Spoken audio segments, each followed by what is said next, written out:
के साथ आज हमें लूट लिया रास्ते में पुलिस बन के। पूरी बात बताइए, किस तरीके से लूटा, क्या हुआ, शुरुआत से बताइए। हमें बताया कि अब पुलिस वाले हैं, अपनी चेकिंग कराई है।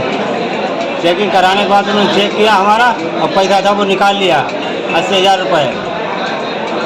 अच्छा, तो क्या आप कैसे, उन्हें क्या वर्दी पहने हुए थे वो लोग? बस नहीं, सादे भेस में थे, अपनी दूर से आईडी दिखा दी, लेकिन पुलिस वाले हैं।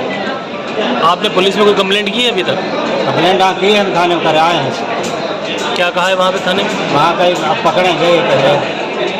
क्या नाम है आपका? नाम आसर सिंह चौहान है, स्टाम्प लेकर जजी कचहरी शाहजहाँपुर। ये लूट कहाँ पर हुई है, किस क्षेत्र में? पदविंदर अस्पताल के थोड़ा आगे 4 कदम, यहाँ पर खन्ना पैथोलॉजी है, ठीक उसके सामने। पूरी बात बताइए, कितने लोग थे, कहाँ से आए थे वो 2 लोग? लोग थे, मोटरसाइकिल से आए थे। हमें अब साइड में गाड़ी लगाई है, साइड में गाड़ी लगाई, हमारा झाड़ा लिया, झाड़ा लेते समय पैसे निकाल लिए और भाग गए तुरंत। 80,000 रुपये की लूट हाँ, हुई है।